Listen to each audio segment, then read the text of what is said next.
Welcome back. So in this episode, I'm going to be just a quick conversation about I say protests specifically involving the national anthem. This will be a kind of a quick thing, just because there have been some developments. I say on both sides of the conversation in this last week. So first of all, I'm going to talk about Major League Baseball, and I wasn't sure if it was both sides or both teams in the game, but I saw that an entire team but one player all knelt for the national anthem. And again, I don't specifically have any malice or distaste for anybody involved in that expression.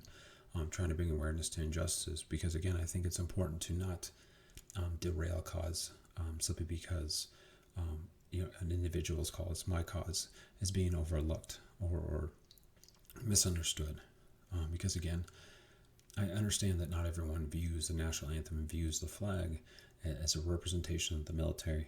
And, I've seen a lot of, I would say, poor expressions, poor defenses of why it's important to stand. And not everyone.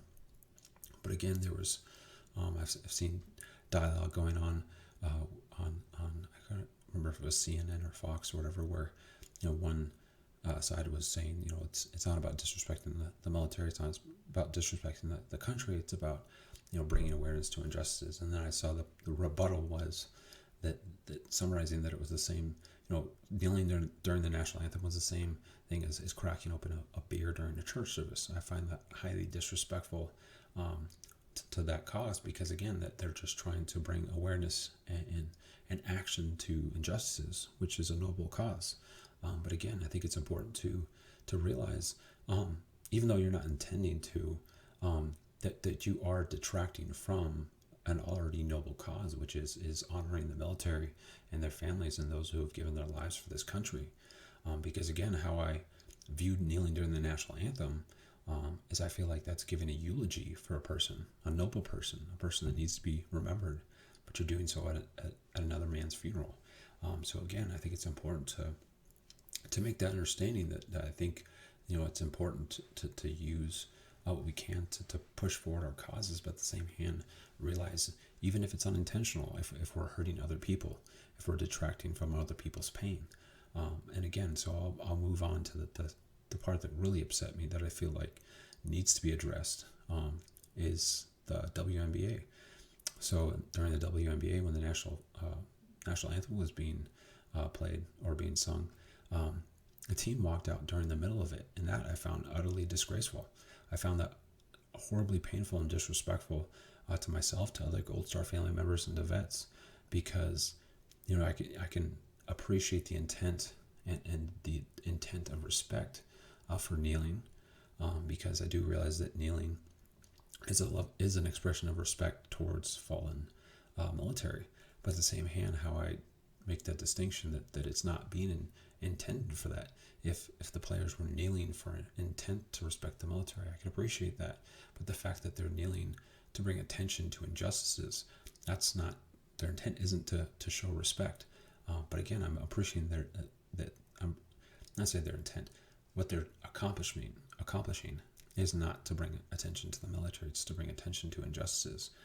But walking out during the national anthem has no other. I mean, to me, it just shows a level of distaste and a lack of respect for the military, and a lack of respect for their sacrifice. Because again, when I view the national anthem, and many people like myself, I do view it as this short eulogy for all that have given their lives and all willing to. So for you to walk out during the middle of that, again, is to draw attention away from the respect being given to the military and their families, and to bring it to yourself and to what you're trying to say. So again, I feel like if there's anything that I feel like we as a country should be united against saying this is not okay, it's walking out. Because again, it's not just a matter if you don't want to participate, that's your prerogative. If you want to sit in the locker room or whatever while it's going on and not, and remove yourself, okay. But for you to be present and intentionally walk out, it just seems so disrespectfully disruptive, to where no, I cannot appreciate that at all. I find high disrespect in their actions, and I think it is disgraceful. And again, too, for you to be playing a basketball game as a profession when these men and women risk their lives and have given their lives for their country, and for you to be able to play a sport as a means of a career, as a means of making a living, where they get paid nothing and you get paid gobs of money. Again, it just seems like that is, to me, probably going to be one of the biggest detractions from people trying to support to stop injustices, as these just extremely distasteful, extremely disrespectful actions. And again, I feel like that, the WNBA walking out during the middle of the national anthem is got to be at the top of the disrespect I've seen towards the military and their families. And again, I'm speaking from a position where my twin brother gave his life for this country. And that's something that should not be taken for granted. That's not something that should be disrespected. But again, I think it's just important for, again, people to be able to speak their piece for their pain. I'm not saying that everyone has to be prioritizing my pain. Not everyone has to be prioritizing Gold Star family members' pains and vets' pain. But, especially when you look at athletes and who are supporting the troops, who are supporting this country, guys like Drew Brees, I feel like his comment right after George Floyd's death was bad timing. I don't believe that the conversation that he was involved in or anybody brought up the anthem, and so I felt like it was an unnecessary thing that wasn't being brought up. That it wasn't necessary for him to do that. So I do see that sense, but again, for him to be bombarded and to be attacked, and for his pain, and with respect to the military, with both of his grandfathers fighting in World War II, I felt like that was extremely disrespectful towards him, and again towards the military, saying that the pain that drove him to stand to say what he said meant nothing, because you saw so many people in the spotlight attacking him and having no sense of filtration, no sense of compassion, where they didn't even bother to see the validity of his pain. They simply saw their own. And again, that's not going to get us anywhere. And again, there's a player, I believe for the Pittsburgh Steelers, that said he will stand, and pretty much just told everyone to F off if they got an issue with that. I want to say his name's Stephon Tuitt. And again, I have the highest respect for him. He discussed why he's standing for the national anthem, and he was talking about, I believe it was his grandmother came here as an immigrant, and talking about the impoverished, her impoverished life before coming to America, and how she's doing really good now. And so you can just see another person seeing the blessing that this country has brought to his family, and how, again, when he thinks of this country, the flag, the national anthem, he finds high honor in it. And again, that's something that shouldn't be attacked or disrespected or taken away. So again, I think it's important for everyone to be able to have their voice, everyone to not be in fear of standing up for their pain, because again, it's this constant back and forth, this tug of war of issues, where I feel like so many of us deny each other's pain because our pain is being denied.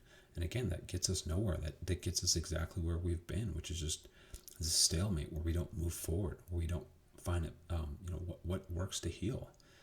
Again, and so that's something that I think is important for us to do, is have healthy dialogue where we talk about our pain, we talk about why we have our positions, and at the end of the day, realize that we might not sway each other, we might not sway everybody, but again, I feel like we're going to have a much more at peace, a much more feeling united once again, if we allow each other to communicate our feelings. And again, I'm not going to write off the WNBA. I'm not going to say all the players that were involved were horrible people, and I'm not going to, I'm not expecting people to publicly apologize for their actions and so forth, because again, I feel like it's something where if we don't feel like we can be redeemed, if we don't feel like we can come back from an error or from, unintentionally offending somebody, unintentionally disrespecting somebody, again, we're not going to progress. We're not going to see the errors of our ways. We're not going to, it's that truth. You can lead a horse to water, but you can't make it drink. It's important for us to, again, lead each other to our pain, explain it's there, explain the nature of it, explain why it hurts. But at the end of the day, tugging on that horse's neck isn't going to make it any closer to taking that drink. It's important for us to take that drink of knowledge and understanding of each other's pain when we're ready.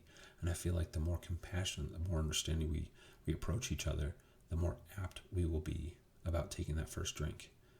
But again, this is just me trying to really move forward with my pain, with other pain, and not trying to lash out, trying to communicate my frustration, trying to communicate what hurts me and why it hurts me, so that people can be aware.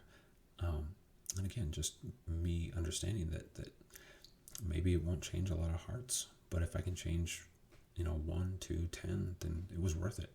And again, I would encourage, other causes to make that approach where, you lead us all to water, hoping one day that we'll take that drink and become more aware and more supportive of each other. But as always, good luck and good night.